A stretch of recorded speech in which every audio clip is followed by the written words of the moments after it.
أعوذ بالله من الشيطان الرجيم.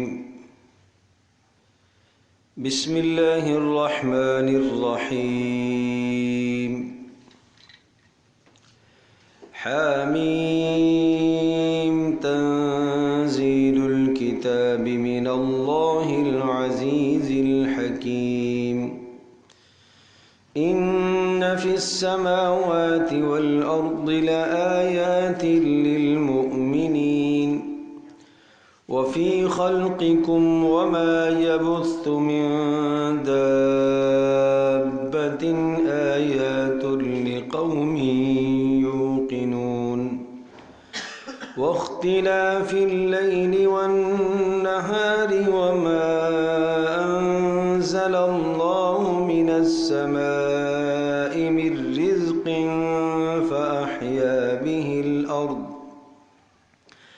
فأحيا به الأرض بعد موتها وتصريف الرياح آيات لقوم يعقلون.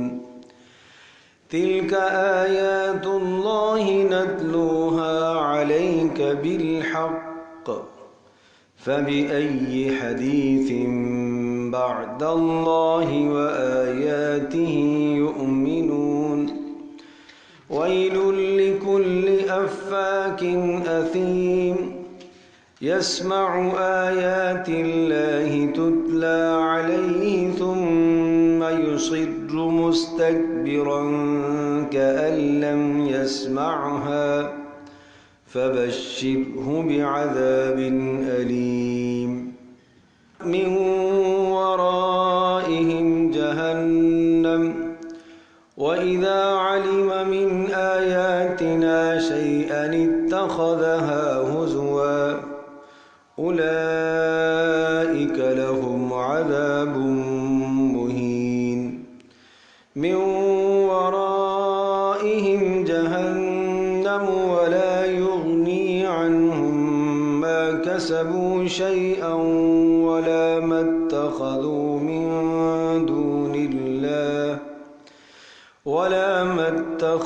من دون الله أولياء ولهم عذاب عظيم.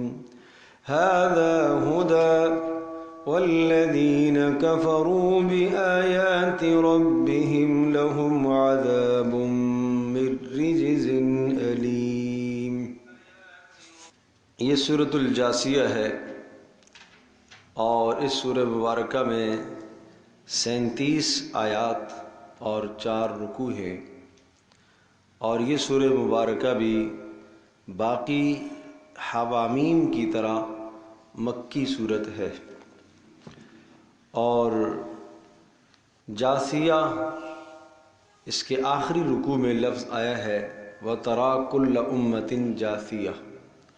جسا یجسو کا معنی ہے گھٹنوں کے بل ہو جانا، اور قیامت کے دن لوگ گھٹنوں کے بل گر جائیں گے جب وہاں کی گھبراہٹ اور جہنم کے احوال و حالات دیکھیں گے تو گھٹنوں کے بل گر جائیں گے.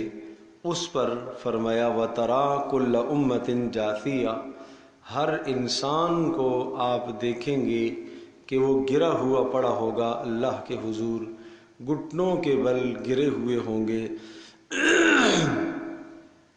تو اسی مناسبت سے اس سورہ مبارکہ کا نام سورہ جاثیہ ہوا. اس سورہ مبارکہ میں جو خاص طور پر مضمون ہے وہ ہے اثبات قیامت اور قرآن مجید کی صداقت. قرآن کریم اللہ کا کلام برحق ہے اور قیامت نے آنا ہے. یہ دو مضمون بڑے زور سے اور شد و مد اور بڑی شدت کے ساتھ اس میں ذکر کیے گئے ہیں. اور پھر اس قرآن مجید سے اعراض کرنے والا وہی ہو سکتا ہے جس میں استکبار تکبر ہو، جس میں حب جاہ اقتدار کی طلب ہو، اور جس میں حب دنیا یعنی مال و دولت کی محبت حد سے تجاوز کیے ہوئے ہو. تکبر اور اقتدار کی ہوس اور مال کی ہوس، یہ تین چیزیں آدمی کو حق سے پھیر دیتی ہیں۔ پھر خاص طور پر اس سورہ مبارکہ میں ایک اہم بڑا عنوان یہ ہے کہ تمہیں اس دنیا میں قرآن کریم کی پیروی کرنی چاہیے، قرآن کریم کو چھوڑ کر اپنی خواہشات کے پیچھے نہیں چلنا چاہیے۔ اور جو شخص اس قرآن مقدس کو چھوڑ کر اپنی خواہشات کے پیچھے چلتا ہے، اللہ تبارک تعالیٰ اس کو علم ہونے کے باوجود بھی اللہ اسے گمراہ کر دیتا ہے، اور اللہ پاک اس کے دل پر مہر لگا دیتا ہے، کانوں پر مہر لگا دیتا ہے، اور اس کی آنکھوں پر اللہ پردے ڈال دیتا ہے۔ یہ نتیجہ کس چیز کا ہے؟ قرآن سے اعراض کرنے کا نتیجہ ہے۔ تو یہ تو گویا کہ اس سورہ مبارکہ کا مختصر تعارف ہوا۔ اب ہم سمجھیں حامیم، آغاز میں تو وہی لفظ ہے جو پیچھے چلا آ رہا ہے، حوامیم السبع، گویا کہ یہ چھٹی صورت ہے، اور اس کے بعد ایک صورت اور رہ گئی ہے جو لفظ حامیم سے شروع ہونے والی ہے، وہ سورۃ الاحقاف ہے۔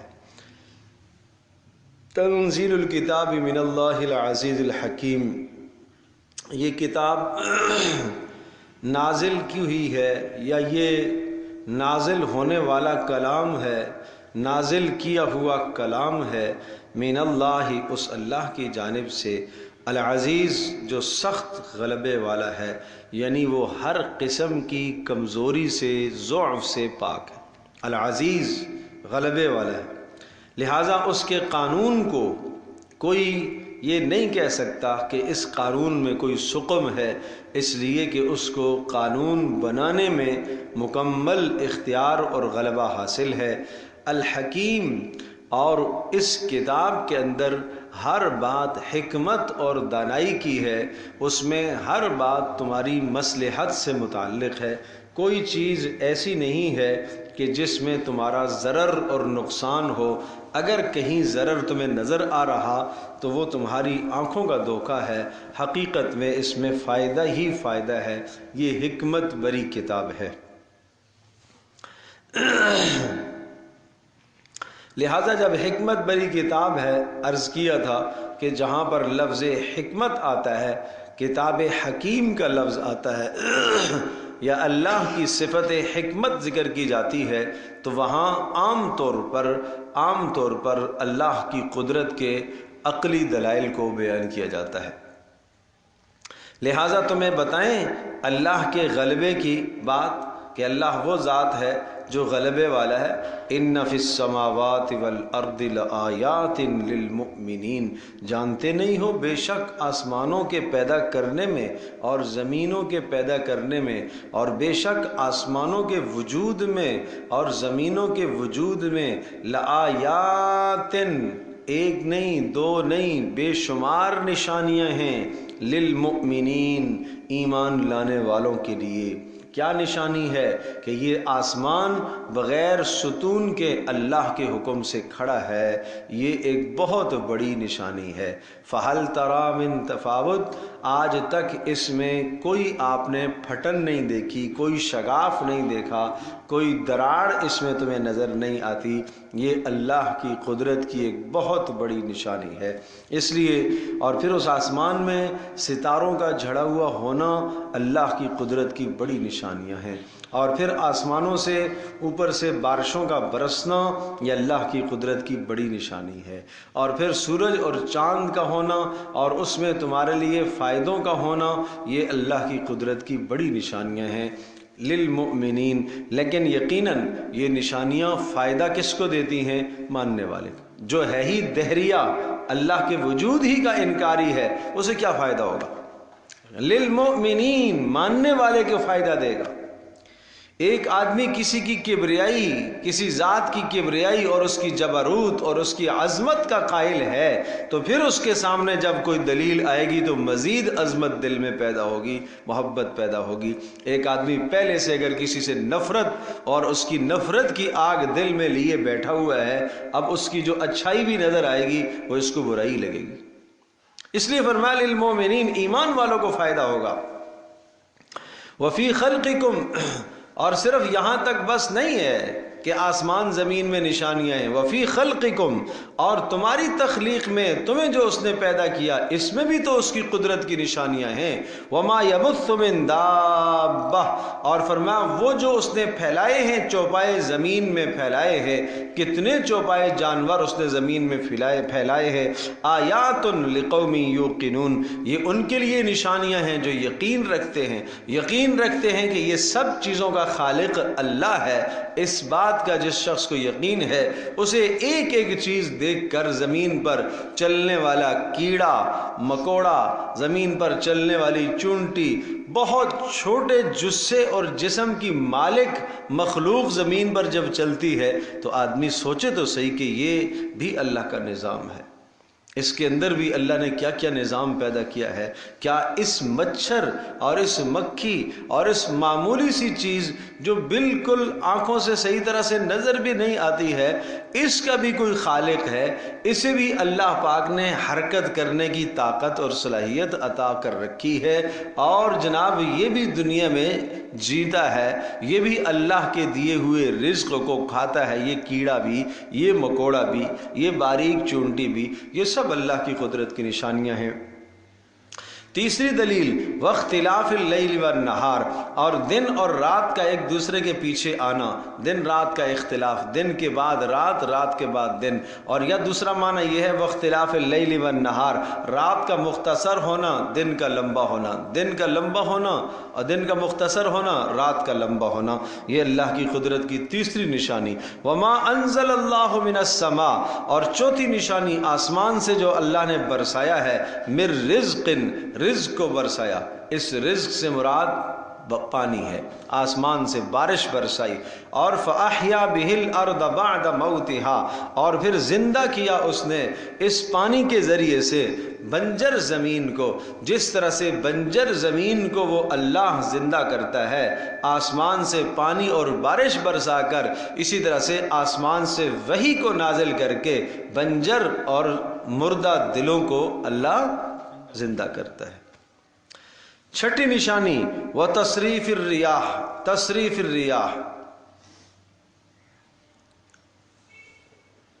ٹھیک ہے، تصریف الریاح، پہلی نشانی آسمان زمین کا پیدا ہونا، دوسرا تمہاری خلقت، اور تیسرا وما یبث من دابہ، جانوروں کا پھیلایا ہوا ہونا، چوتھا واختلاف اللیل والنہار، پانچواں وما انزل اللہ من السماء من رزق فاحیا بالارض، اور چھٹا وتصریف الریاح، اور ہواؤں کا آنا، ہواؤں کا چلنا، شمال سے جنوب، جنوب سے شمال، اور تیز تند ہواؤں کا آنا، اور مبشرات کا آنا، کون سی ہواؤں کا؟ خوشخبریاں لے کر جو آتی ہیں بارشوں سے پہلے، وہ آیات، یہ بھی نشانیاں ہیں، لقوم یعقلون، ان لوگوں کے لیے جو سمجھ سے کام لیتے ہیں، یعقلون جو عقل سے کام لیتے ہیں، سمجھ سے کام لیتے ہیں، سمجھنے کی کوشش کرتے ہیں۔ تو اب آپ یہاں سمجھیے گا، تلک آیات اللہ نتلوہا علیک بالحق، یہ اللہ کی آیات ہیں، نشانیاں ہیں جو ہم نے آپ کو ٹھیک ٹھیک سنا دی ہیں۔ فبأی حدیث بعد اللہ وآیاتہ یؤمنون، عجیب مضمون ہے، فبأی حدیث، اب بتاؤ پھر کون سی بات پر، بعد اللہ، اللہ تبارک تعالیٰ کے بتانے کے بعد اور اللہ کی ان نشانیوں کے بعد آخر کس دلیل کو تم مانو گے؟ اور اس سے بڑی تمہیں کیا دلیل چاہیے بھائی؟ کون سی بڑی دلیل چاہیے؟ اللہ اکبر۔ اور یہ مضمون ایک آگے ایک اور بھی مکی صورت میں سورہ مرسلات کے آخر میں بھی آتا ہے، ویل، تباہی ہے، ہلاکت ہے، ویل، مارے جائیں گے، تباہ ہو جائیں گے، تباہ ہو جائیں گے۔ پھر اس کے بعد آخر کس بات پر تم ایمان لاؤ گے؟ اس کے بعد کون سی بات تمہیں چاہیے؟ اتنے سارے دلائل سننے کے بعد بھی اگر تم نہیں مانتے ہو تو پھر تمہارے لیے تباہی نہیں ہے؟ تباہی نہیں ہے تو اور کیا ہے؟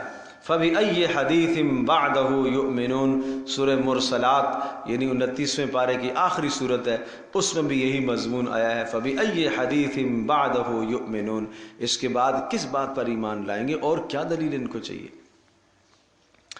اب آپ غور فرمائیے، یہاں جو الفاظ استعمال فرمائے ہیں، پہلا لفظ تھا کہ یہ دلائل ہیں ایمان والوں کے لیے، دوسرا لفظ تھا یہ دلائل ہیں یوقنون یقین والوں کے لیے، تیسرا لفظ ہے یہ دلائل ہیں سمجھ سے کام لینے والوں کے لیے، عقل والوں کے لیے۔ تو یہاں پر 3 الفاظ آئے، ایمان، یقین، عقل، ایمان، یقین، عقل۔ تو دین کو سمجھنے کے لیے یہ 3 بڑی بنیادیں ہیں۔ ایمان ہوگا دل کے اندر، اور اللہ کی ذات عالی پر بھروسہ ہوگا، اور اللہ تبارک تعالیٰ کی قدرت کو تسلیم کرے گا، تو پھر اللہ کے احکام کا ماننا بھی اس کے لیے آسان ہوگا، اور آخرت کا تصور ہو، یقین ہو کہ مجھے آخرت میں اٹھایا جانا ہے۔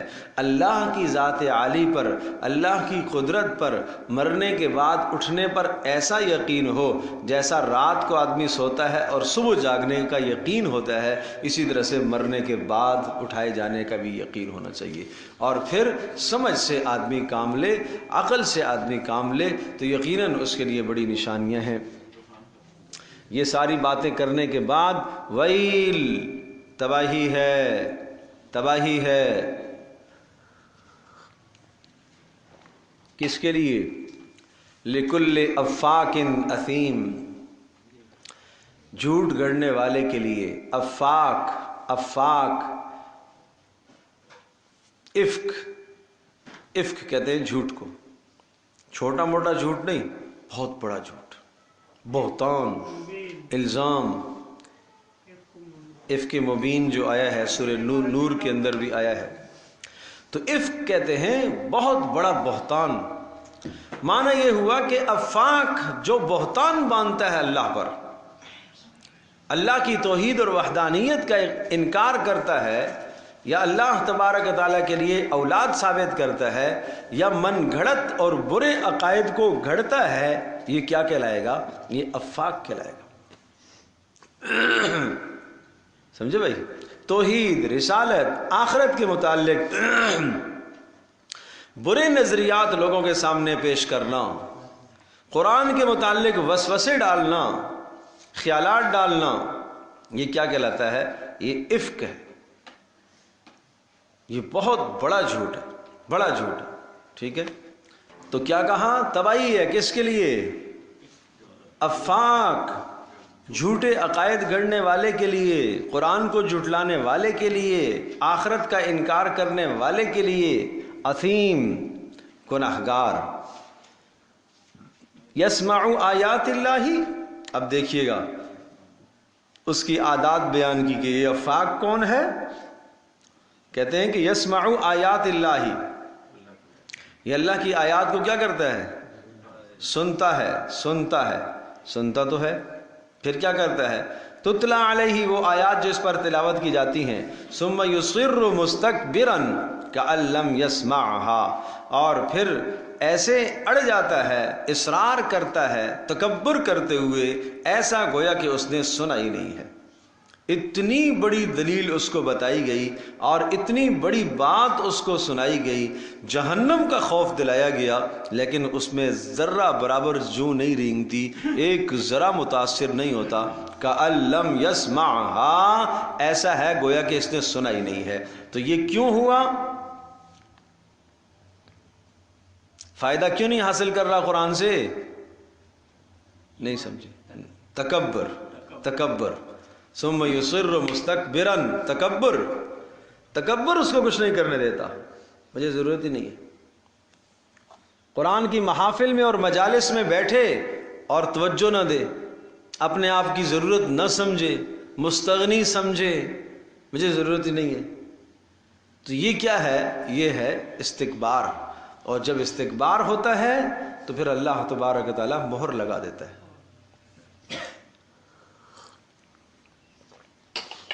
فبشرہ بعذاب علیم، تو ایسے کو کوئی جنت کی خوشخبری سنانی ہے، فبشرہ، اسے بتلا دیجئے، بعذاب علیم، دردناک عذاب کی اطلاع اس کو دیجئے۔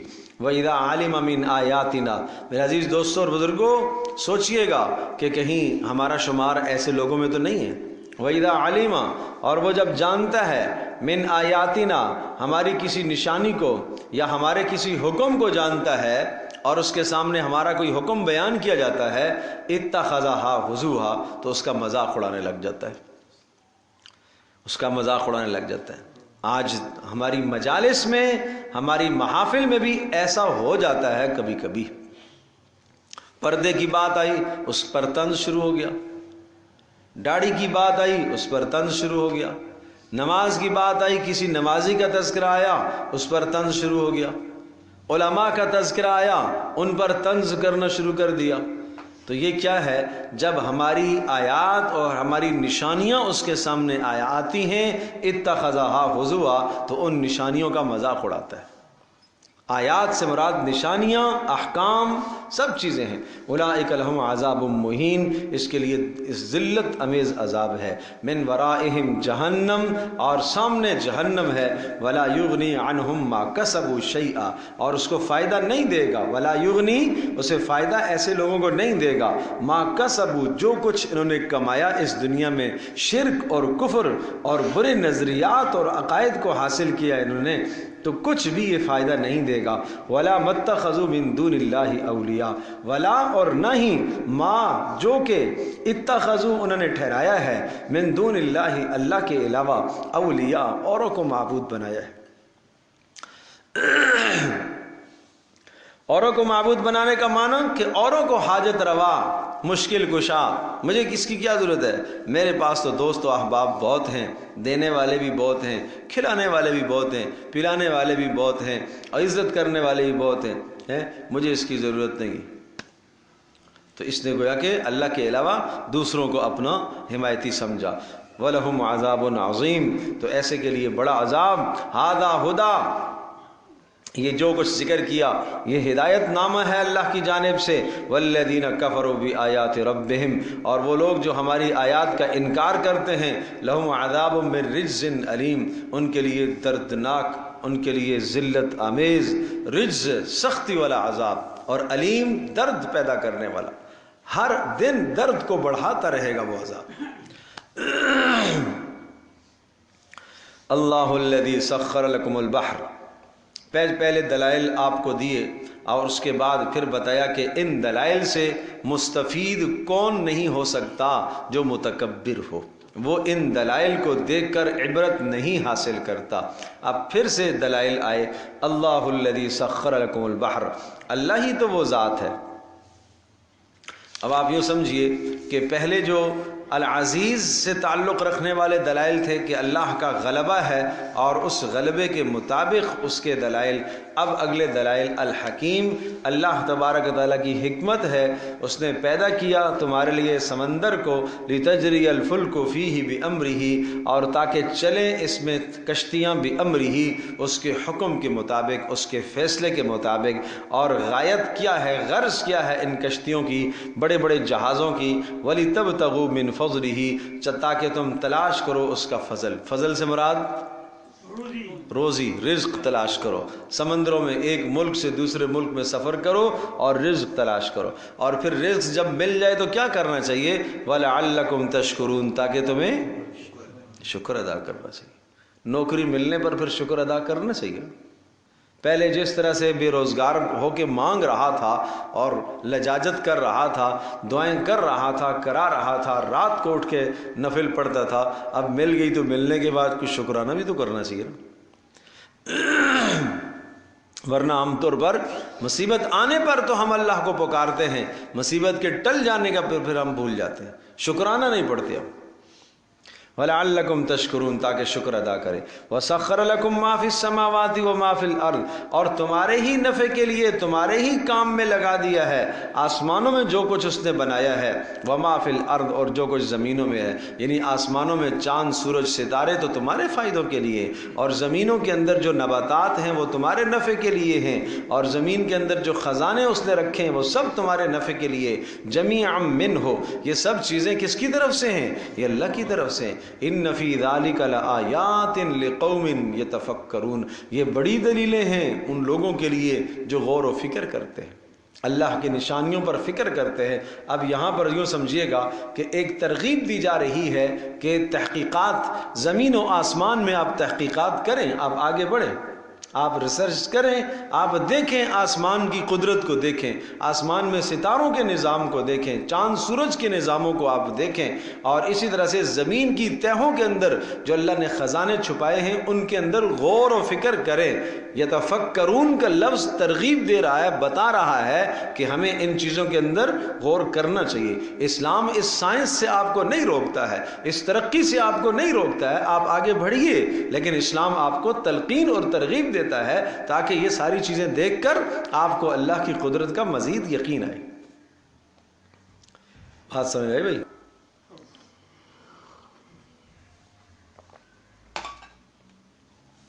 قل للذین آمنوا یغفروا للذین لا یرجون ایام اللہ لیجزی قوما بما كانوا یکسبون۔ یہ ایک واقعہ ایسا ہوا کہ جناب مکہ مکرمہ میں، چونکہ یہ آیت مکی ہے تو اس طرح سے آپ یوں سمجھیے کہ مکہ مکرمہ میں ایسا ہوا کہ ایمان والوں کو جو ستایا گیا، اور کبھی کبھی ایسا بھی ہوا کہ ایمان والوں کو موقع بھی ملا کہ اس وقت اگر یہ چاہیں تو ان کافروں پر اپنا ہاتھ صاف کر سکتے ہیں، یعنی انتقام لے سکتے ہیں، لیکن اس موقع پر کہا کہ نہیں بھائی آپ صبر کیجئے، چونکہ مکی زندگی تھی اور اس میں ہاتھ اٹھانے کی اجازت نہیں تھی، آپ درگزر کرتے رہیے۔ قل کہہ دیجئے للذین آمنوا، ایمان والوں سے، یغفروا کہ درگزر کرتے رہے، للذین ان لوگوں سے، لا یرجون ایام اللہ جو امید نہیں رکھتے اللہ کے ایام کی امید نہیں رکھتے۔ کیا معنی ایام سے؟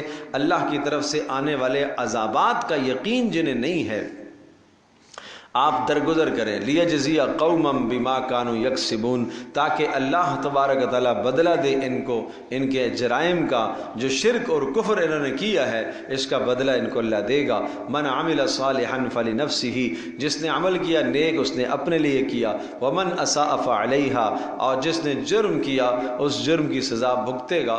ثم الی ربکم ترجعون، اور پھر تم سب کو اپنے پروردگار کی طرف لٹایا جائے گا۔ وَلَقَدْ آتَيْنَا بَنِي إِسْرَائِيلَ الْكِتَابَ وَالْحُكْمَ وَالنُّبُوَّةَ وَرَزَقْنَاهُمْ مِنَ الطَّيِّبَاتِ۔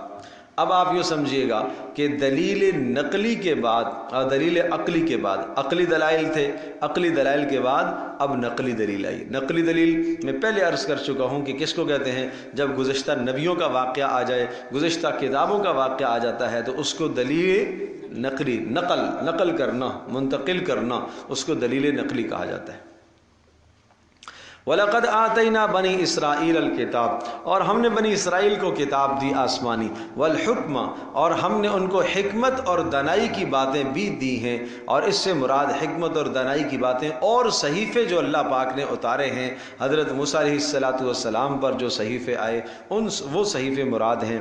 اور یہ بھی ہو سکتا ہے کہ سلطنت اور حکومت اللہ نے عطا فرمائی، والنبوۃ، اور بنی اسرائیل میں نبی اللہ نے پیدا فرمائے، ورزقناہم من الطیبات، اور اللہ تبارک و تعالیٰ نے ان کو پاکیزہ چیزیں عطا فرمائیں، اور ہم نے ان کو عطا کی پاکیزہ چیزیں کھانے کے لیے۔ کیا؟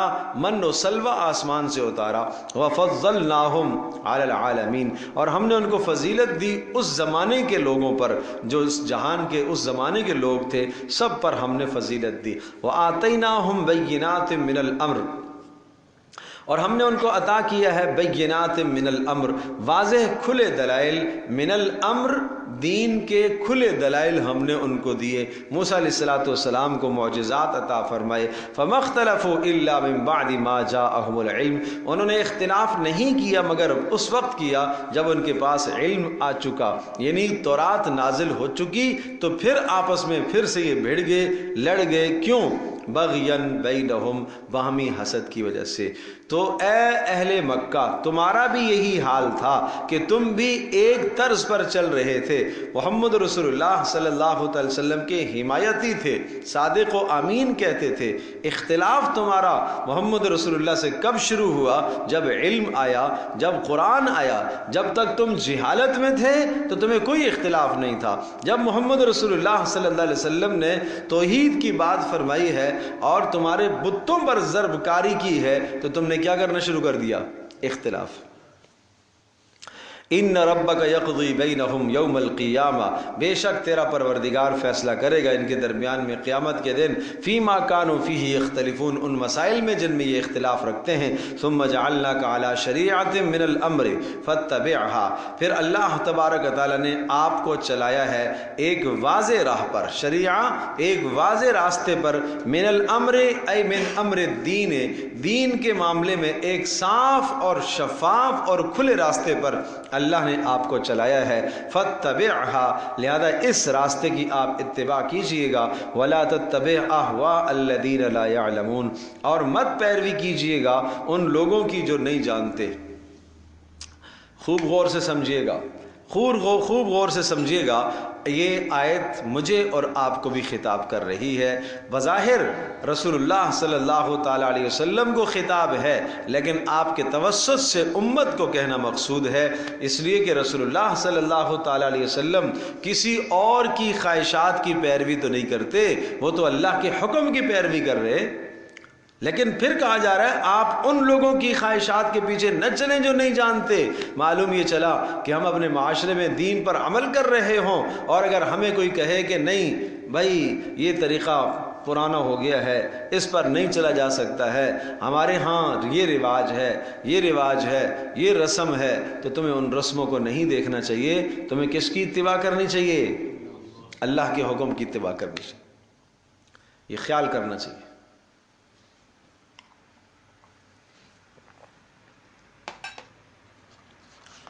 تم یہ نہ کہو کہ جناب ناک کٹ جائے گی، جی اگر ہم نے یہ نہ کیا تو ناک کٹ جائے گی، یہ رسم پوری نہ کی تو کیا ہو جائے گا، یہ نہ کی تو کیا ہوگا۔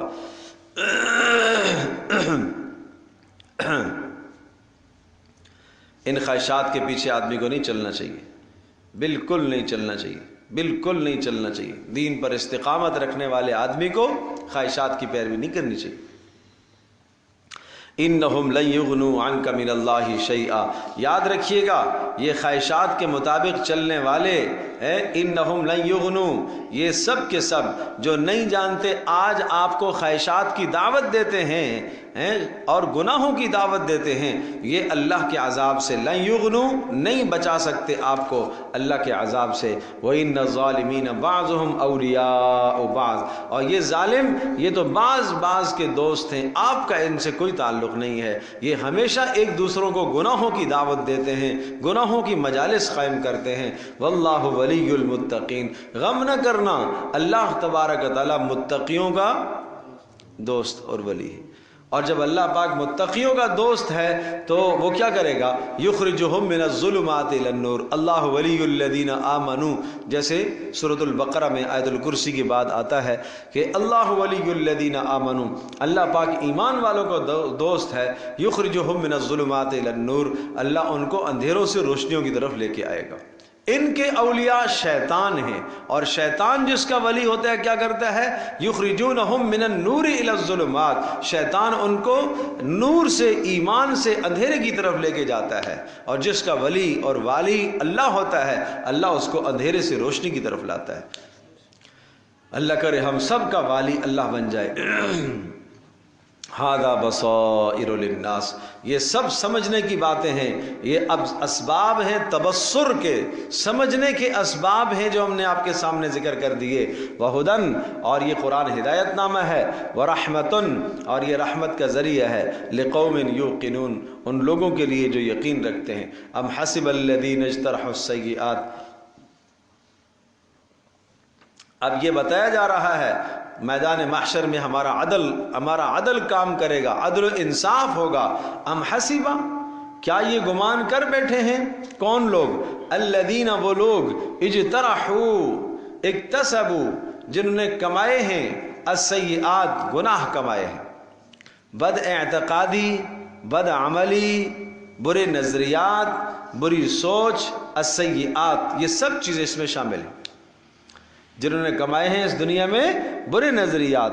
ان نجعلہم، ان کا یہ خیال ہے کہ ہم ان کو کر دیں گے کالذین آمنوا، ان لوگوں کی طرح جو ایمان لائے، وعملوا الصالحات، اور جنہوں نے اچھے اعمال کیے، کیا ہم ان دونوں کو برابر کر دیں گے؟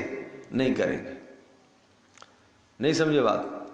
کیا جو گناہ کمانے والے ہیں اس دنیا میں اور گناہ کر کے اس جہان میں جی رہے ہیں، دن دناتے پھر رہے ہیں، اور مسلمان بھی یہاں پر زندگی گزار رہا، دنیا میں اللہ کے رزق سے دونوں فائدہ اٹھا رہے ہیں، بارشوں سے دونوں فائدہ اٹھا رہے، سورج سے دونوں فائدہ اٹھا رہے، چاند سے دونوں فائدہ اٹھا رہے، زمین و آسمان کے فائدوں سے دونوں فائدہ اٹھا رہے ہیں، تو کیا جس طرح سے یہاں یہ دونوں اللہ کی نعمتوں سے فائدہ اٹھا رہے ہیں، ہم آخرت میں بھی اسی طرح سے کر دیں گے کیا مجرم کو اور مومن اور مخلص کو ہم برابر کر دیں گے؟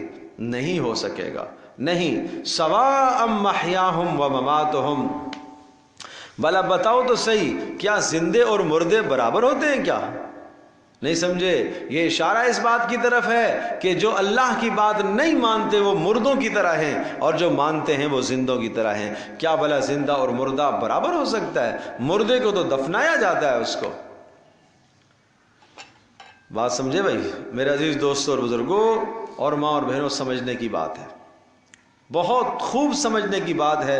جو شخص اللہ کے احکام کو نہیں مانتا، نہیں سمجھتا، اس کی مثال کس کی سی ہے؟ مردے کی سی ہے۔ وہ مردہ ہے، وہ چلتی پھرتی لاش ہے، وہ جہاں بیٹھے گا تعفن اور بدبو پھیلائے گا، وہ جہاں بیٹھے گا غیبت کر کے بدبو پھیلائے گا، جھوٹ بول کر بدبو پھیلائے گا، بد اعتقادی پھیلا کر بدبو اور گندگی اور غلاظت پھیلائے گا۔ بس فرق یہ ہے کہ مردہ مری ہوئی لاش ہے، وہ ایک جگہ پڑا رہتا ہے، اور یہ چلتی پھرتی لاش ہے، یہ جہاں جائے گا فساد پھیلائے گا۔ بات سمجھے نہیں سمجھے؟ فضا کو متعفن کرے گا۔ تو کہا کیا یہ بھلا دونوں برابر ہو سکتے ہیں؟ مردہ اور زندہ کیسے برابر؟ تو دیکھیں کہیں ہمارا شمار ان میں تو نہیں ہے۔ میں اکثر عرض کیا کرتا ہوں، آیات بینات ہمارے لیے آئینے کی حیثیت رکھتی ہیں، کہیں ہمارا شمار ان میں تو نہیں ہے۔ ساء ما یحکمون، کیا بری سوچ تم لوگوں نے سوچ لی ہے، یہ تم نے سوچا کہ یہ دونوں برابر ہو سکتے ہیں۔ کیسے برابر ہو سکتے ہیں؟ سمجھے بھائی؟ وَخَلَقَ اللَّهُ السَّمَاوَاتِ وَالْأَرْضَ بِالْحَقِّ، اور آسمانوں کو ہم نے پیدا کیا اور زمینوں کو ہم نے پیدا کیا۔ پھر سے دوبارہ اس مضمون کو پھر سے دہرایا ہے، ہم نے آسمانوں اور زمینوں کو پیدا کیا بالحق، حق کو واضح کرنے کے لیے، تاکہ تم سمجھ سکو، حق اور باطل میں تمیز کر سکو۔ اور آسمانوں اور زمینوں میں ہم نے تمہارے لیے سورج چاند ستارے بنائے روشنی کے لیے، تاکہ اچھائی برائی میں تمیز کر سکو، اور ساتھ ساتھ امتحان ہے، وَلِتُجْزَى كُلُّ نَفْسٍ بِمَا كَسَبَتْ، تاکہ بدلہ دیا جا سکے ہر نفس کو جو اس نے کیا۔ وَهُمْ لَا يُظْلَمُونَ، اَيْ لَا يُنْقَصُونَ مِنْ أُجُورِهِمْ شَيْئًا، ان کے اجروں میں سے کچھ بھی کم نہیں کیا جائے گا۔ اب وہ بات آئی ہے، میں نے عرض کیا تھا، ایک تو استکبار کی وجہ سے، تکبر کی وجہ سے آدمی قرآن سے مستفید نہیں ہو سکتا، دوسرا خواہشات کی پیروی کی وجہ سے آدمی قرآن سے مستفید نہیں ہو سکتا۔ یہ مضمون اب آ رہا ہے، دیکھیں۔ افرأیت من اتخذ الہہ، کیا آپ نے بھلا دیکھا اس شخص کو جس نے بنا لیا ہے اتخذ الہہ ہواہ، اس نے بنا لیا ہے اپنی خواہشات کو معبود، واضلہ اللہ علی علم، اور اللہ نے اس کو بہکا دیا، گمراہ کر دیا، علی علم، جاننے کے باوجود بھی، پڑھا لکھا آدمی ہے، ڈگریاں حاصل ہیں اس کو، اعلیٰ تعلیم یافتہ ہے، باہر سے تعلیم حاصل کر کے آیا ہے، لیکن ہے کیسا؟ یہ گمراہ آدمی ہے، یہ جاہل آدمی ہے۔ وختم علی سمعہ، اور اللہ پاک نے اس کے کانوں پر مہر لگا دی، اب یہ حق نہیں سن سکتا۔ وقلبہ، اور اللہ پاک نے اس کے دل پر مہر لگا دی، اب یہ حق نہیں سمجھ سکتا۔ وجعل علی بصرہ غشاوہ، اور اللہ پاک نے اس کی آنکھوں کے سامنے پردہ ڈال دیا ہے، اب یہ حق نہیں دیکھ سکتا۔ فمن یہدیہ من بعد اللہ، اور فرمایا بتاؤ تو صحیح بلا، فمن یہدیہ من بعد اللہ، اللہ کے گمراہ کرنے کے بعد کون اس کو ہدایت دے گا؟ افلا تذکرون، کیا یہ سمجھتا نہیں ہے؟ کیا تم لوگ سمجھ حاصل نہیں کرتے ہو؟ جس کو اللہ بہکا دے اور اس کی سرکشی اور بغاوت کی وجہ سے اللہ اس کے دل پر مہر لگا دے، اللہ اس کے کانوں پر مہر لگا دے، تو اس کو کون راہ راست پر لا سکتا ہے؟ وقالوا ما هي الا حیاتنا الدنیا، اور جو آخرت کے انکاری ہیں وہ یوں کہتے ہیں ما هي الا حیاتنا الدنیا، نہیں ہے دنیا کی زندگی، نموت و نحیا، بس ہم یہاں پر بھی نموت مریں گے، ونحیا اور جئیں گے، ایک ہی بار مرنا ہے، ایک ہی بار جینا ہے، وما یہلکنا الا الدہر، یہ رد ہے ان لوگوں پر کہ جو دہریت کا نظریہ رکھتے ہیں، وما یہلکنا، اور ہمیں ہلاک نہیں کرتا الا الدہر، مگر زمانے کی گردش۔ کیا مطلب؟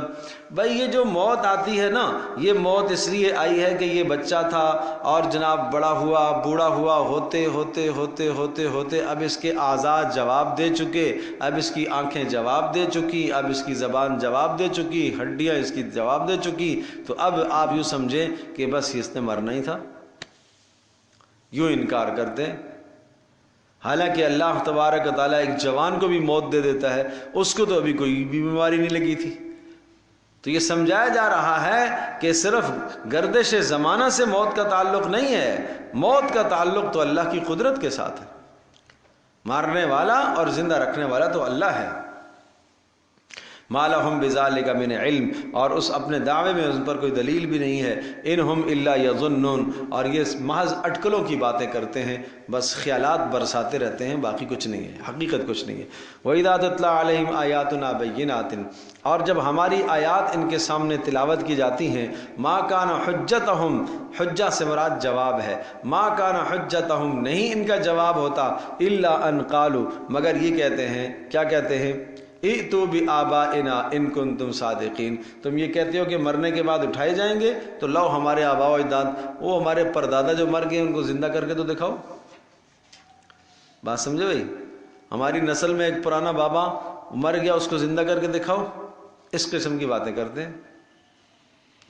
قل، کہہ دیجئے یہ میرا کام نہیں ہے، یہ زندہ کرنے کا کام یہ میرا نہیں ہے، یہ اللہ کا ہے۔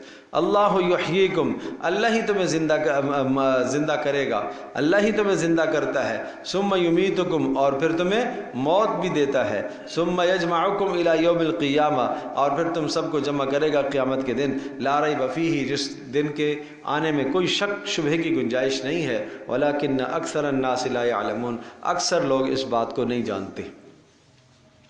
وَلِلَّهِ مُلْكُ السَّمَاوَاتِ وَالْأَرْضِ، جب بات یہ آ گئی ہے تو اب سمجھنا چاہیے آپ کو کہ آسمان اور زمین کی سلطنت ساری اللہ کی ہے، وہ متصرف ہے، جو چاہے کرے، جب چاہے موت دے اور جب چاہے زندگی دے۔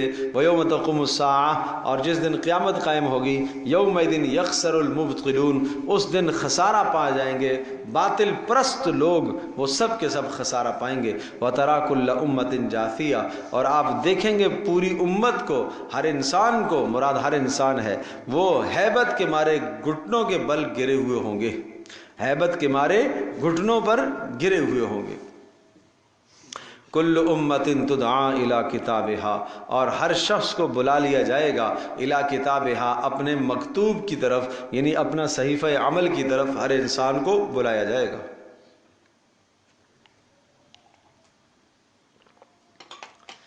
اور کہا جائے گا الیوم تجزون ما کنتم تعملون، آج کا دن ہے تمہیں بدلہ دیا جائے گا جو اعمال تم کرتے تھے۔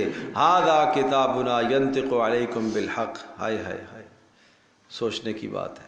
ھذا کتابنا، یہ ہمارا نامہ عمل ہے، ینطق علیکم بالحق، یہ تمہارے سامنے یہ خود بولے گا، یہ نامہ عمل خود بولے گا، یہ بتائے گا کہ تم نے کیا کیا کیا ہے، آنکھوں نے کہاں دیکھا ہے، ہاتھوں نے کیا عمل کیے ہیں، پیر کہاں چل کے گئے ہیں، دل نے کیا سوچا ہے، یہ سب کچھ لکھا ہوا ہے۔ انا کنا نستنسخ ما کنتم تعملون، بے شک ہم لکھوا رہے ہیں جو تم اعمال کر رہے ہو، ملائکہ کے ذریعے سے ہم لکھوا رہے ہیں، محفوظ کر رہے ہیں۔ فَأَمَّا الَّذِينَ آمَنُوا وَعَمِلُوا الصَّالِحَاتِ فَيُدْخِلُهُمْ رَبُّهُمْ فِي رَحْمَتِهِ، اور فرمایا وہ لوگ جو ایمان لائے اور اعمال صالحہ جنہوں نے کیے، فَيُدْخِلُهُمْ رَبُّهُمْ، ان کا رب ان کو داخل کر دے گا، فی رحمتہ، اپنی جنت میں۔ ذَلِكَ هُوَ الْفَوْزُ الْمُبِينُ، اور یہ ہے بہت بڑی کامیابی، جنت میں داخل کرے گا، اور یہ ہے بہت بڑی کامیابی، واضح کامیابی۔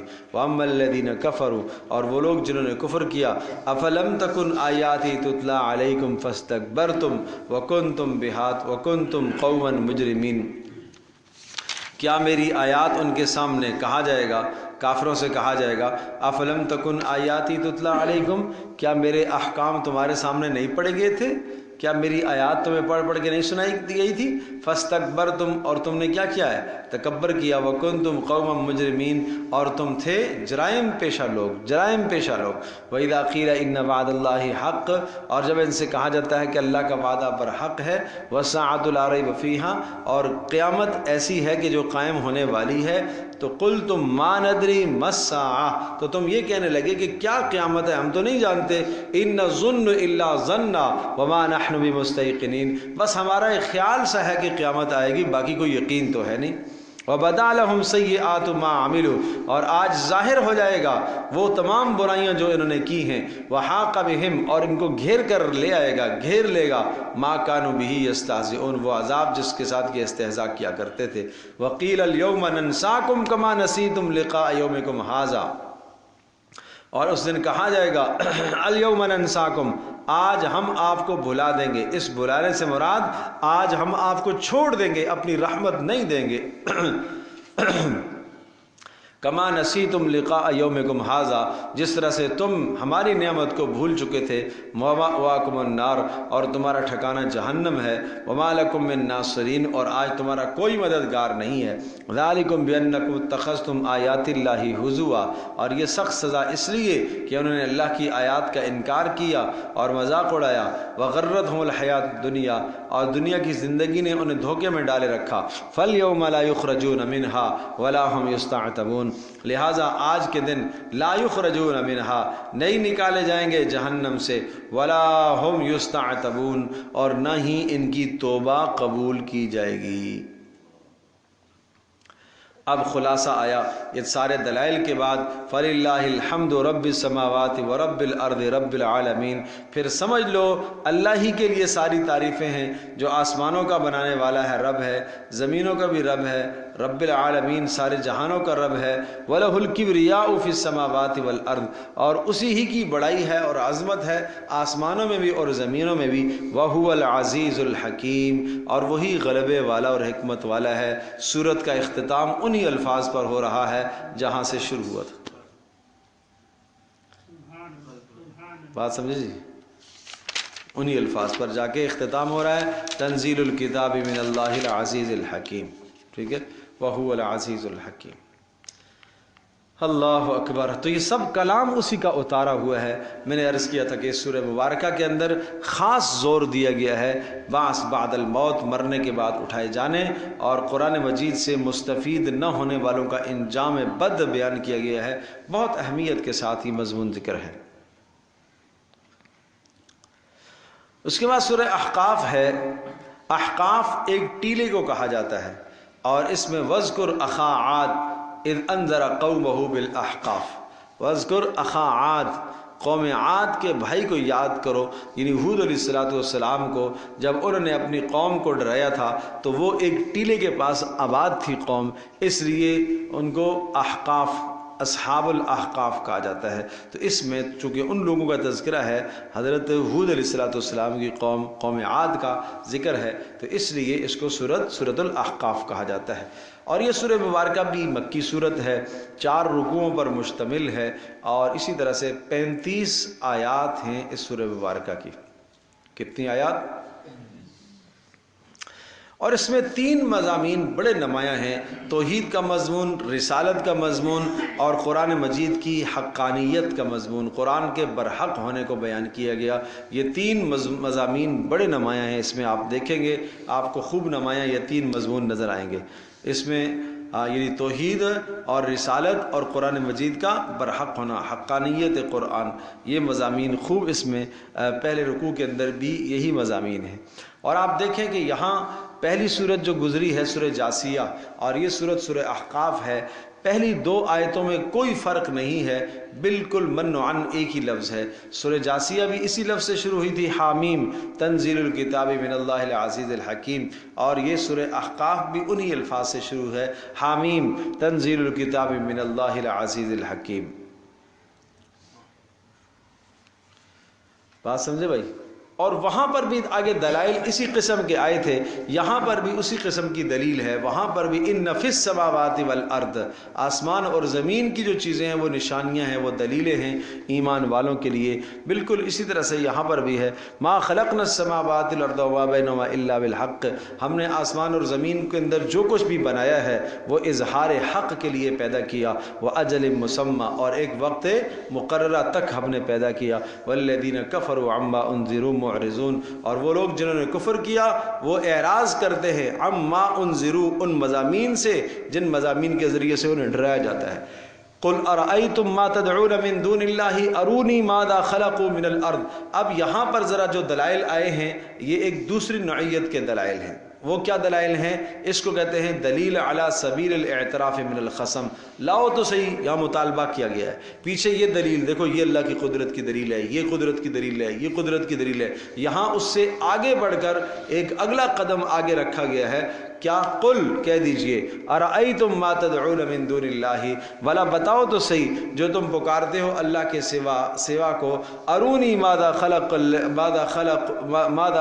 من الارض، اب ذرا مجھے بتائیے تو صحیح اللہ کے سوا جن کو تم معبود مانتے ہو انہوں نے کیا پیدا کیا ہے آسمان میں، ام لہم شرک فی السماوات، یا چلو پیدا تو نہیں کیا لیکن آسمان میں ان کی کیا ہے، کوئی شراکت داری ہے، یا تو وہ خالق ہوں یا خالق کے ساتھ کیا ہوں، شریک ہوں۔ ایتونی بکتاب، ان دونوں پر لاؤ دلیل، کیا یہ خالق ہے، انہوں نے کچھ بنایا ہے؟ نہیں جی بنایا تو نہیں ہے۔ کیا اللہ پاک جو خالق ہے اس کے ساتھ بنانے میں کیا ہیں، شریک ہیں؟ ایتونی بکتاب من قبل ھذا، اس قرآن سے پہلے کی کوئی کتاب لاؤ جس میں یہ بات لکھی ہوئی ہو، او اثارت من علم، یا اسی طرح سے گزشتہ نبی کسی کا قول لے آؤ، ان کنتم صادقین، اگر تم سچے ہو، اور تم سچے ہو کہ جناب یہ شرک برا عمل نہیں ہے تو پھر لاؤ دلیل۔ ومن اضل ممن يدعو من دون الله من لا يستجيب له الى يوم القيامه وهم عن دعائهم غافلين، اور اسی طرح سے مطالبہ کرنا، ومن اضل، اس سے زیادہ بڑا بھٹکا ہوا کون ہو سکتا ہے، ممن يدعو من دون الله من لا يستجيب له، جو اللہ کے سوا ایسوں کو پکارتا ہے جو اس کی مراد کو پورا ہی نہیں کرتے، بتوں کو پکارتا ہے، بت کیا مراد کو پورا کریں گے، وهم عن دعائهم غافلون، اور وہ اس کی دعا سے کیا ہیں، غافل ہیں۔ وَإِذَا حُشِرَ النَّاسُ كَانُوا لَهُمْ أَعْدَاءً وَكَانُوا بِعِبَادَتِهِمْ كَافِرِينَ، اور وَإِذَا حُشِرَ النَّاسُ، وہ وقت آئے گا جس دن قیامت میں سارے اٹھائے جائیں گے، تو كَانُوا لَهُمْ أَعْدَاءً، وہ سب کے سب معبود جن کو تم نے پوجا ہے وہ پوجنے والوں کے کیا بن جائیں گے، دشمن بن جائیں گے، وَكَانُوا بِعِبَادَتِهِمْ كَافِرِينَ، اور وہ سب کے انکاری بن جائیں گے، وہ کہیں گے کہ نہیں انہوں نے ہماری پوجا نہیں کی ہے۔ وَإِذَا تُتْلَىٰ عَلَيْهِمْ آيَاتُنَا بَيِّنَاتٍ قَالَ الَّذِينَ كَفَرُوا لِلْحَقِّ لَمَّا جَاءَهُمْ هَٰذَا سِحْرٌ مُّبِينٌ، اور جب ہماری آیات ان کے سامنے تلاوت کی جاتی ہیں تو یہ کافر کہتے ہیں للحق ای فی الحق، حق کے بارے میں کہتے ہیں، جب ان کے پاس آ چکا ہوتا ہے تو کیا کہتے ہیں، هَٰذَا سِحْرٌ مُّبِينٌ، یہ اپنی طرف سے گھڑا ہوا جادو ہے۔ ام یقولون، کیا یہ کہتے ہیں افطرا ہوں، محمد نے اپنی طرف سے گڑھ لیا ہے، قل کہہ دیجئے ان افتریتہ فلا تملکون لی من اللہ شیئا، اگر میں نے اپنی طرف سے گڑھ لیا، میں نے عرض کیا تھا کہ یہاں ذرا دلائل زیادہ وزنی ہیں، اگلے درجے کے دلائل ہیں بھائی۔ اگر ایک بات یہ ہے کہ میں یہ کہوں کہ نہیں بھائی میں نے نہیں گڑھا ہے، دوسری بات یہ ہے کہ یوں اس طرف سے دلیل کو ٹھوس بنایا گیا، اگر آپ کہتے ہیں کہ میں نے گڑھ لیا تو 1 منٹ کے لیے میں مانتا ہوں اگر میں نے گڑھ لیا، فلا تملکون لی من اللہ شیئا، تو اس گھڑنے پر تم اللہ کے عذاب سے مجھے نہ بچانا، بے شک نہ بچانا، جاؤ۔ فلا تملکون لی من اللہ شیئا وہو اعلم بما یفیضون فیہ، اور اللہ خوب جانتا ہے جن باتوں میں تم داخل ہوتے ہو، کفا بہ شہیدا بینی و بینکم، اور وہ کافی ہے میرے اور تمہارے درمیان میں گواہ، وہ کافی ہے، وہو الغفور الرحیم، وہ بخشنے والا مہربان ہے۔ سمجھ میں آ رہا ہے بھائی؟ قل ما كنت بدعا من الرسل، میں نے عرض کیا تھا کہ اس سورہ مبارکہ کے اندر خاص مضمون توحید کے بعد رسالت ہے، اب رسالت کا مضمون آیا ہے۔ قل کہہ دیجئے ما كنت بدعا من الرسل، میں کوئی اجنبی اور نیا رسول نہیں ہوں کہ مجھ سے پہلے کوئی رسول نہ آیا ہو اور تم سمجھتے ہو کہ یہ آدمی کہاں سے آ گیا۔ بھائی رسول تو چلے آتے رہے، عرصے سے رسولوں کا تسلسل جاری ہے۔ ما كنت بدعا من الرسل، میں رسولوں کا کوئی اجنبی اور نیا بندہ نہیں ہوں۔ وما ادری ما يفعل بی ولا بکم، باقی عذاب کب آئے گا مجھے نہیں معلوم، میرے ساتھ کب کیا ہونے والا ہے اور تمہارے ساتھ کیا ہونے والا ہے۔ ان اتبع الا ما یوحى الی، بس میرا کام کیا ہے، میرا فریضہ تو یہ ہے کہ جو اللہ کی طرف سے وحی ہوتا ہے میں اس کی پیروی کرتا ہوں۔ ان اتبع الا ما یوحى الی، جو اللہ کی طرف سے وحی ہوتا ہے میرا کام یہ ہے کہ میں اس کی پیروی کرتا ہوں۔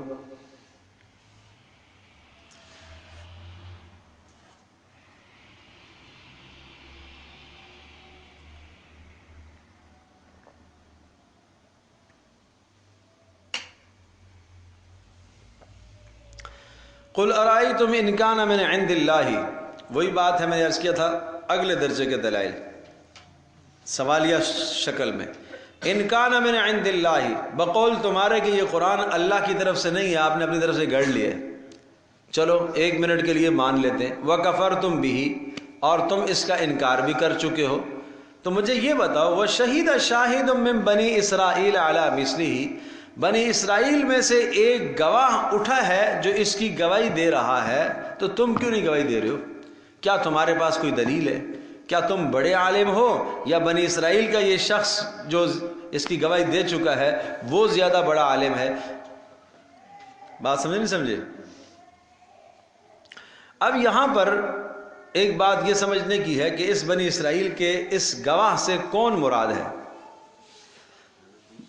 بعض نے کہا کہ اس سے مراد حضرت موسیٰ علیہ السلام مراد ہیں کہ وشہید شاہد من بنی اسرائیل، ہر نبی نے گزشتہ اور آنے والے کی تصدیق کی، ہر نبی گزشتہ کی بھی تصدیق کرتا تھا، تائید کرتا تھا، اور آنے والے کی، اور چونکہ تورات کے اندر بہت ساری نشانیاں رسول اللہ صلی اللہ علیہ وسلم کی آ چکی تھی، تو وہ کہا جا رہا ہے کہ دیکھو نا اس نبی اور اس قرآن کی ہیں، جیسے ایک روایت میں آتا ہے کہ عیسیٰ علیہ السلام نے کہا تھا کتنی خوبصورت زبانیں ہوں گی جن زبانوں پر یہ کلام جاری ہوگا، یہ قرآن جاری ہوگا۔ جب اللہ پاک نے اسے پڑھا اور نازل ہونے سے پہلے رسول اللہ صلی اللہ علیہ وسلم سے پہلے جب مخلوق پیدا کی، اس وقت اللہ تبارک تعالیٰ نے آسمان جب بنائے، زمینیں بنائی، اس وقت اس کلام کو اللہ پاک نے پڑھا۔ ملائکہ کہنے لگے کیا ہی خوبصورت کلام ہے کہ کیسے ہی خوش نصیب وہ لوگ ہوں گے جن کی زبانوں پر یہ جاری ہوگا۔ سمجھے بھائی، کیا خوش نصیب لوگ ہوں گے۔ تو گویا کہ اس کے تذکرے تو پہلے آ چکے، تو ایک گواہی دینے والے نے گواہی دی ہے علی مثلہ، اسی طرح کی جو میں کہتا ہوں اس کی گواہی وہ بھی دیتا ہے، یعنی موسیٰ علیہ السلام، اور فآمن، اور وہ بھی تسلیم کر چکا، اس لیے کہ ہر نبی نے محمد رسول اللہ صلی اللہ علیہ وسلم کی رسالت کو تسلیم کیا ہے۔ اور بعض مفسرین نے کہا کہ اگرچہ یہ آیت جو ہے وہ مکی ہے لیکن اس سے مراد عبداللہ بن سلام رضی اللہ تعالی عنہ جیسے آدمی ہیں جو کہ یہود کے ایک بڑے عالم تھے، اور وہ اسلام لے آئے، رسول اللہ صلی اللہ علیہ وسلم کی باتوں کی تصدیق کی، وہ بھی مراد ہو سکتے ہیں۔ فآمن واستکبرتم، اور تم تکبر کرتے ہو، ان اللہ لا یہدی القوم الظالمین، ظالموں کو اللہ پاک ہدایت نہیں دیا کرتا۔ وقال الذین کفروا للذین آمنوا، مسلمانوں پر اعتراض اور استقامت کی تلقین اور والدین کے ساتھ حسن سلوک کرنے کا اجر اور بدسلوکی کی سزا، یہ مضامین ہیں اس رکوع کے اندر۔ وقال الذین کفروا، اور کہنے لگے وہ لوگ جنہوں نے کفر کیا، للذین آمنوا، ایمان والوں سے، لو کان خیرا، ایمان والوں سے، ایمان والوں کے بارے میں کہنے لگے، لو کان خیرا ما سبقونا الیہ، ای لو کان الاسلام خیرا، لو کان القرآن خیرا، اگر یہ قرآن بہتر ہوتا یا اسلام زیادہ بہتر ہوتا، ما سبقونا الیہ، ما سبقونا الیہ، تو پھر ہم پیچھے نہ رہتے۔ یہ جو غریب صحابہ آگے چلے گئے نا، ما سبقونا الیہ، ہم سے آگے بولو نہ جاتے. یہ غریب قسم کے لوگ ایمان لائے. بھائی اگر اس میں کوئی اچھائی ہوتی خیر ہوتی تو ہم پہلے مانتے. ہم غریبوں کو موقع کیوں دیتے؟ اچھائی تو ہم قبول کرتے, سرداری تو ہمارے پاس ہے. تو یہ باتیں کہنے لگے. وَإِذْ لَمْ يَهْتَدُوا بِهِ فَسَيَقُولُونَ هَذَا إِفْكٌ قَدِيمٌ. اور وَإِذْ لَمْ يَهْتَدُوا بِهِ, یہ تو راہ لیتے ہی نہیں ہیں. وہ یہ کہتے ہیں وَإِذْ لَمْ يَهْتَدُوا بِهِ, ہاں انہوں نے کیوں لیا ہے ہدایت؟ مطلب یہ کہ ہدایت اور ہر خیر کی بات مکہ میں قبول کرنا یہ تو ہمارے لوازمات میں سے ہے, یہ تو ہمارا ترہ امتیاز ہے. وَإِذْ لَمْ يَهْتَدُوا بِهِ, انہوں نے کیوں اس ہدایت کو لیا ہے؟ فَسَيَقُولُونَ هَذَا إِفْكٌ قَدِيمٌ, ان قریب بس یہی بولیں گے کہ جناب افک قدیم یہ گزشتہ جھوٹی ہوئی بات ہے, گڑی ہوئی بات ہے. وَمِن قَبْلِهِ کتاب موسیٰ امام ورحمہ, اور اس قرآن سے پہلے نازل ہو چکی ہے موسیٰ علیہ السلام کی کتاب جو رہبر اور رہنما اور ایمان والوں کے لیے رحمت کا ذریعہ تھی. وَهَذَا كِتَابٌ مُصَدِّقٌ لِسَانًا عَرَبِيًّا لِيُنذِرَ الَّذِينَ ظَلَمُوا, اور یہ کتاب ہے جو تصدیق کر رہی ہے اور یہ ایسی زبان میں ہے جو عربی ہے. اور اس کا مقصد کیا ہے عربی میں ہونے کا؟ تاکہ ہر آدمی اس کو کیا کر سکے, سمجھ سکے. چونکہ عربی کی زبان سہل زبان ہے, اس لیے لِيُنذِرَ الَّذِينَ ظَلَمُوا, تاکہ اس کے ذریعے سے خبردار کیا جائے ظالموں کو. وَبُشْرَى لِلْمُحْسِنِينَ, اور احسان کرنے والوں کے لیے خوشخبریاں ہوں. ان الذین قالوا ربنا اللہ ثم استقاموا, بے شک وہ لوگ جنہوں نے کہا ہمارا رب اللہ ہے اور پھر اس پر جم گے. فلا خوف علیہم ولا هم يحزنون, ان پر کوئی خوف بھی نہیں ہوگا اور کوئی غم بھی نہیں ہوگا. خوف کا تعلق آخرت سے ہے, غم کا تعلق دنیا کے چھوڑنے سے ہے. اولئک اصحاب الجنہ, اور یہ جنتی ہیں. خالدین فیہا جزاء بما کانوا یعملون, ہمیشہ ہمیشہ اس میں رہیں گے اور یہ بدلہ ہے ان کے اعمال کا. ووصینا الانسان بوالدیہ احسانا, اور ہم نے حکم دیا, تاکید کی ہے انسان کو کہ اپنے ماں باپ کے ساتھ حسن سلوک کرے. خاص طور پر ماں کا تذکرہ آیا, خاص طور پر ماں کا تذکرہ. دیکھو تین مشقتیں ماں کی ذکر فرمائی. حملتہ امہ کرہن ووضعتہ کرہا وحملہ وفصالہ 30 شہرا. حملتہ امہ, اس کی ماں نے اسے اٹھایا, کرہن مشقت کے ساتھ, پیٹ میں اٹھایا مشقت کے ساتھ. نمبر 2 ووضعتہ کرہا, اور اس کی ماں نے اسے جنا مشقت کے ساتھ, یہ دوسری مشقت ہے. اور نمبر 3 وحملہ وفصالہ 30 شہرا, اور یہ اٹھانا پیٹ میں, وفصالہ, اور دودھ کا چھڑانا 30 شہرا, یہ کل مدت کتنی ہوتی ہے؟ 30 ماہ. 30 شہرا کتنے مہینے؟ 30 ماہ, 2.5 سال. سمجھے بھائی؟ تو گویا کہ ان تین کاموں کے اندر عورت اکیلی ہے, اٹھانے میں, جننے میں, دودھ پلانے میں. اٹھانے میں, جننے میں, دودھ پلانے میں. یہ تین کام میں, ان تین خدمات میں عورت اکیلی ہے, شوہر ساتھ شامل نہیں ہوتا. اس لیے سنیے گا, ایک شخص نے پوچھا اللہ کے رسول کس کا حق ہے, کس کے ساتھ میں نیکی کروں؟ کہا امک, ماں کے ساتھ. پھر کس کے ساتھ نیکی کروں؟ کہا امک, ماں کے ساتھ. پھر کس کے ساتھ نیکی کروں؟ کہا امک, ماں کے ساتھ. پھر کس کے ساتھ نیکی کروں؟ کہا اباک, باپ کے ساتھ. تو ماں کا تذکرہ کتنی مرتبہ آیا ہے؟ 3 مرتبہ. تو پتہ یہ چلا کہ خدمت میں ماں مقدم ہے, خدمت میں ماں مقدم ہے, اور عظمت میں باپ مقدم ہے. ماں تیری عظمت کو سلام نہیں, باپ کی عظمت کو بھی سلام کرو نا. بغیر باپ کے تو نہیں دنیا میں پیدا ہوا. بات سمجھے نہیں سمجھے؟ ہاں, یہ ایک غلط نظریہ ہے, ایک غلط نظریہ پروان چڑھتا ہے. بات سمجھے بھائی؟ اور یہ یورپ کا دیا ہوا نظریہ ہے, باپ کے نام نہیں لکھتے, ماں کے نام, ماں کے نام, ماں کے نام, ماں کے نام. باپ کی عظمت کو گرایا جاتا ہے, چونکہ اس معاشرے میں باپ کوئی بھی ہو سکتا ہے, تو اس لیے باپ کی عظمت کو گرایا جاتا ہے. اور وہ دیکھا دیکھی ہمارے یہاں مسلمان بھی اسی طرف آتے ہیں. عرب لوگ کرتے ہیں, غلط ہے. عرب لوگ ماں سے کرتے ہیں. تو نسبت باپ کی طرف جاتی ہے، نسبت باپ کی طرف جاتی ہے. اور یہ الگ ہے بات ہے، میں عرض کر رہا ہوں کہ خدمت میں ماں کا حق مقدم ہے، عظمت میں باپ کا حق مقدم ہے.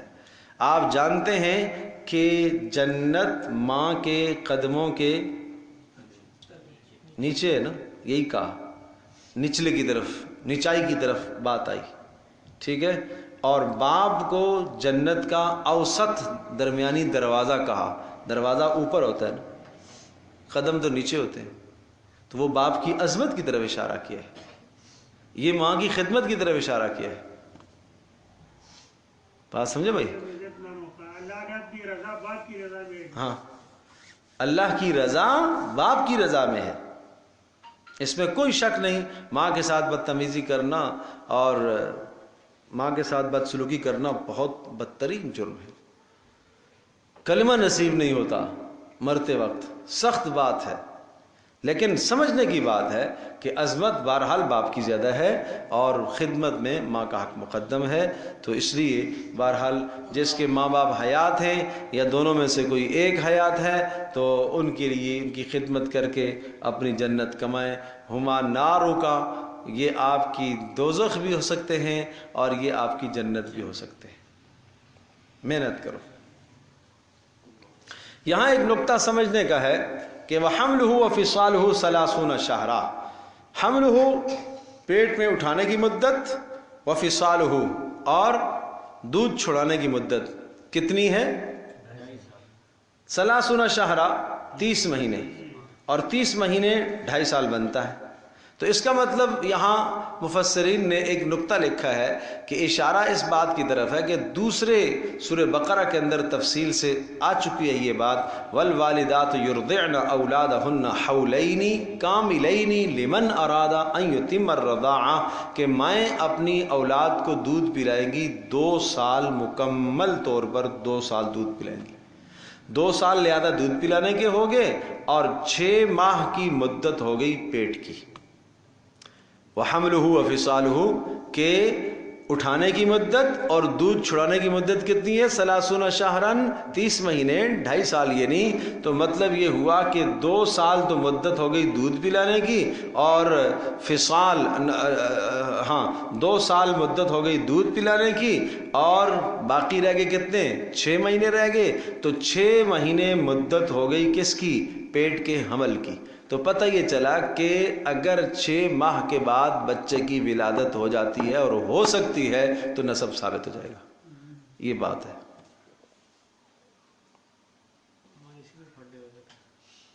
بات سمجھے نہیں سمجھے؟ شادی کے بعد اگر 6 ماہ کے بعد، شادی کے 6 ماہ کے بعد اگر بچہ پیدا ہو گیا تو نسب ثابت ہے. بہتان نہ لگاؤ،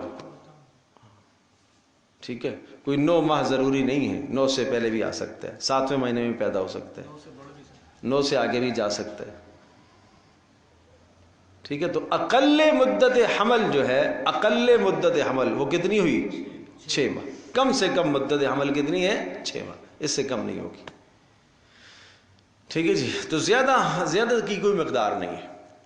9 ماہ بھی ہے، سال بھی ہے، اور 2 سال تک بھی واقعات ایسے آئے ہیں.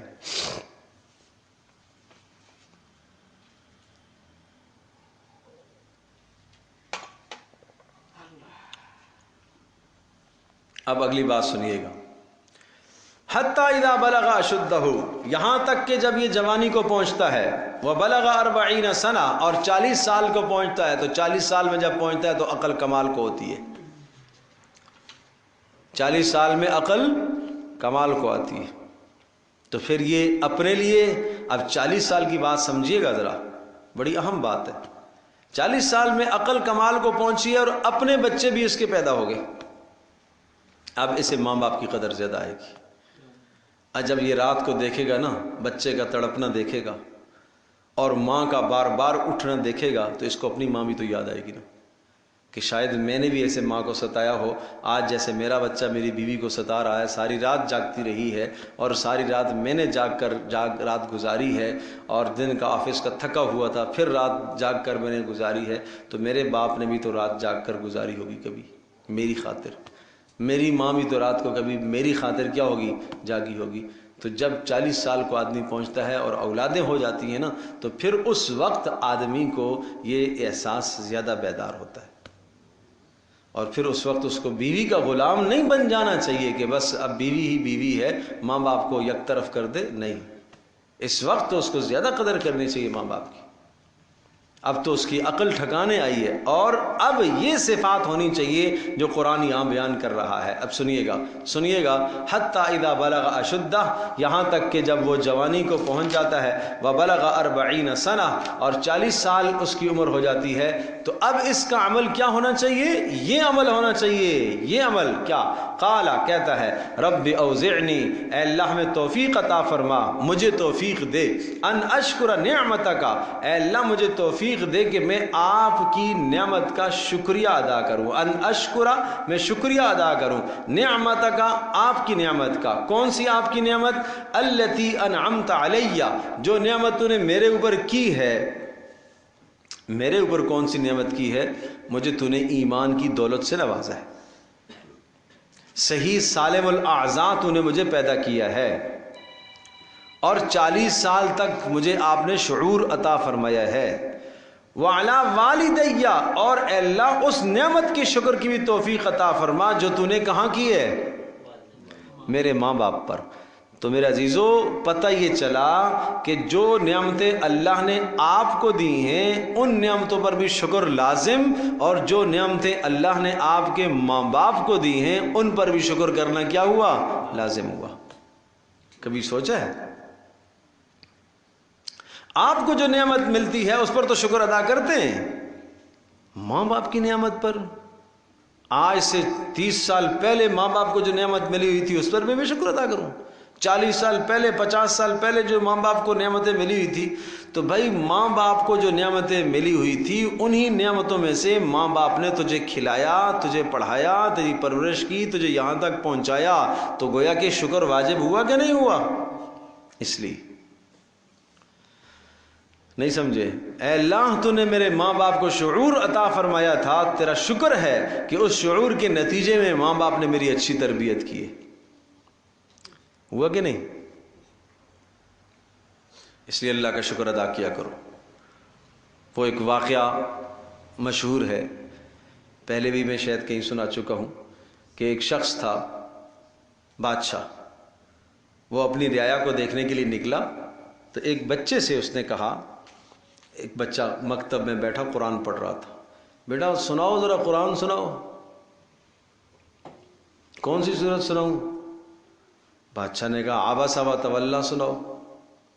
تو بچے نے عبس وتولی نہیں سنائی، بچے نے الم نشرح لک صدرک سنائی۔ تو بادشاہ نے کہا میں نے تمہیں کہا تھا عبس وتولی سناؤ اور تو نے الم نشرح لک صدرک سنائی ہے۔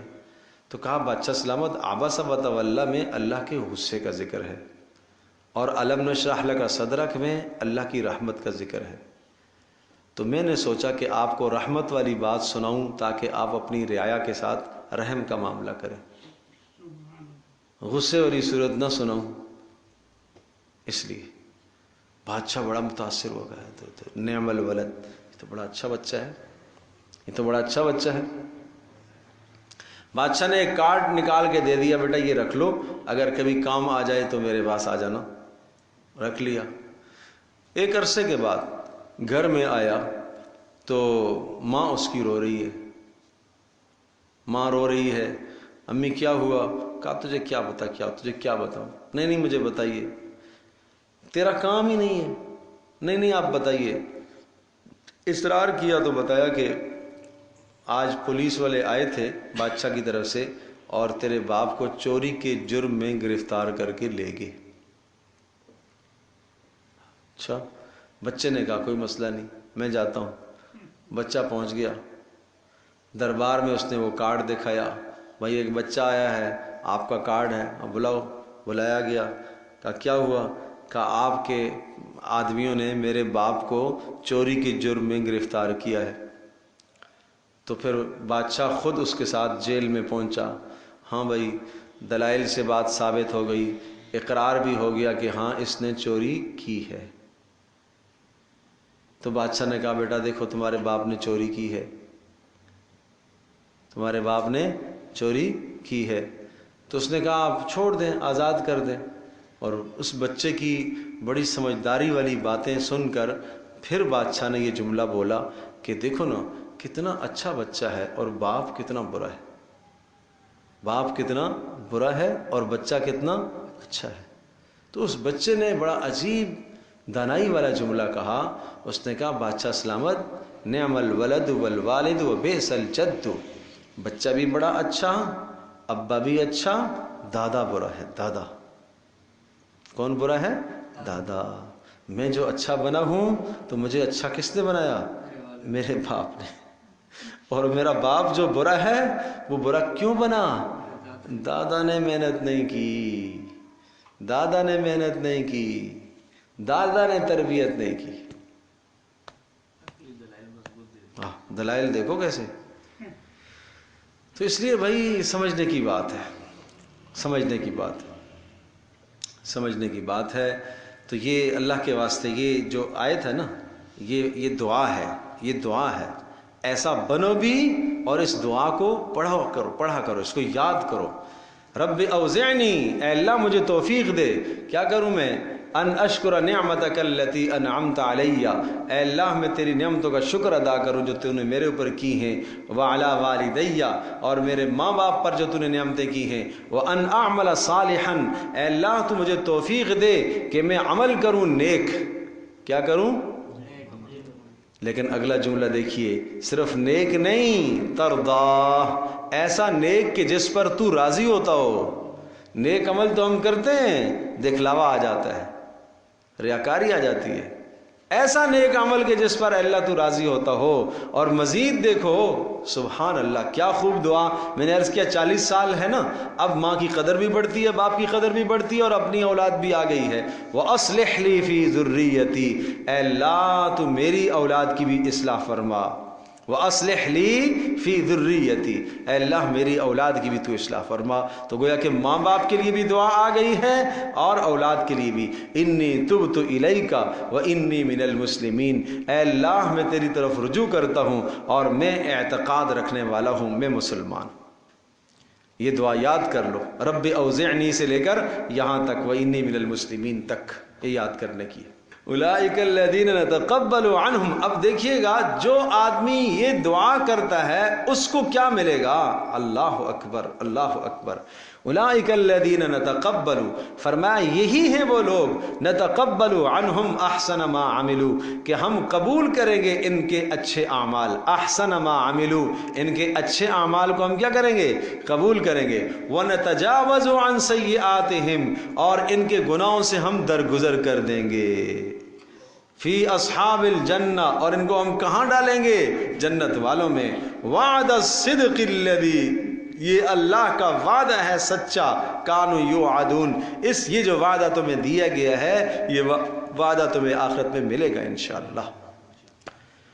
اور ایک اور بات بتاؤں، یہ آیت بینہ سیدنا ابوبکر صدیق رضی اللہ تعالی عنہ کے متعلق آتا ہے کہ ان کی فضیلت میں اتری،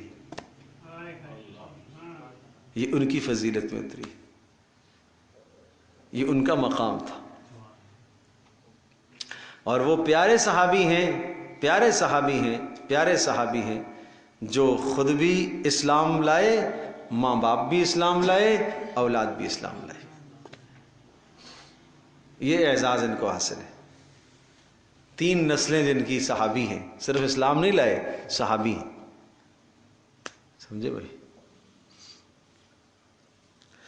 اللہ اکبر، اللہ اکبر۔ تو یہ انعام ہے ان کا۔ تو اللہ پاک اگر ہم اس دعا کو پڑھتے رہیں اور اس کے مطابق عمل کرتے رہیں تو اللہ پاک ہمارا حشر بھی قیامت کے دن انہی کے ساتھ فرمائے۔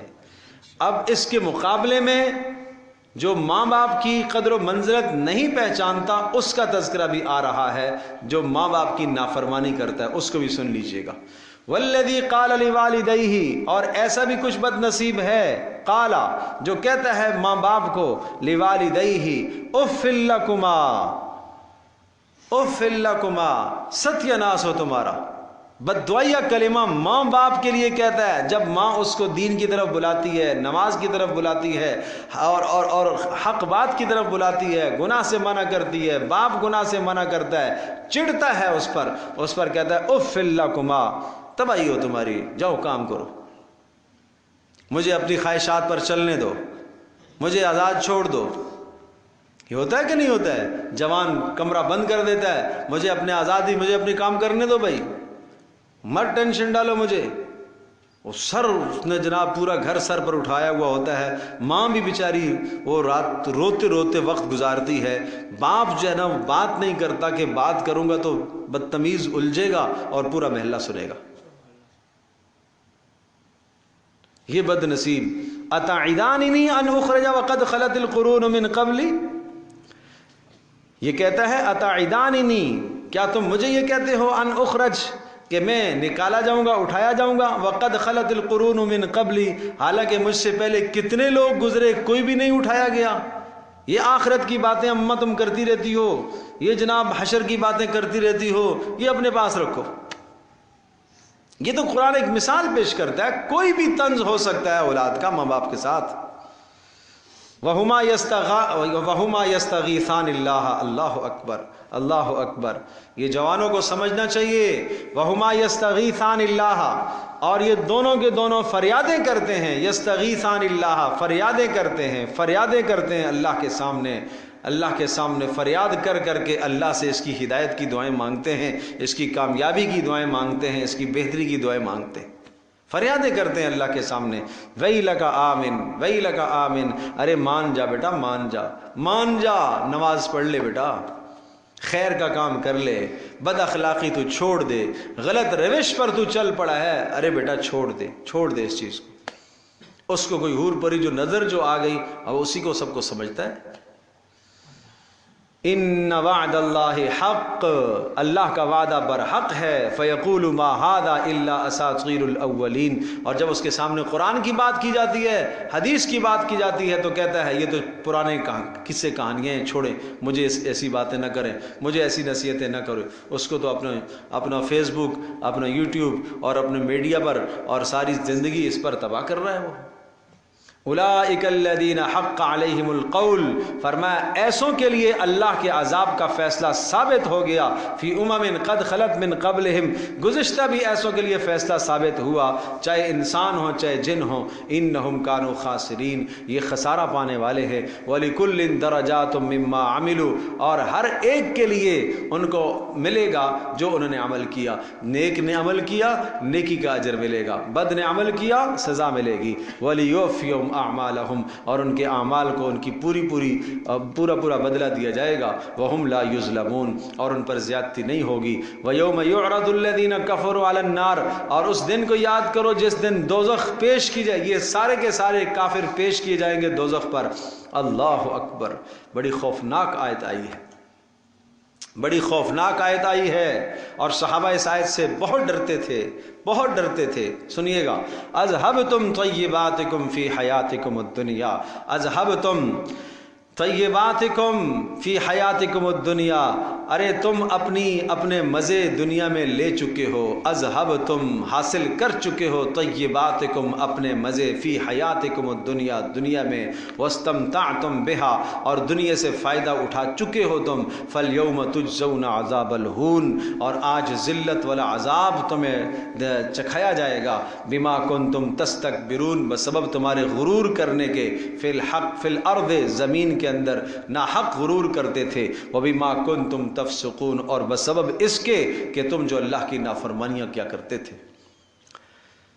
صحابہ کرام رضی اللہ عنہ اجمعین کے پاس جب مال کی وسعت آئی تو اس آیت کو پڑھ کے رویا کرتے تھے۔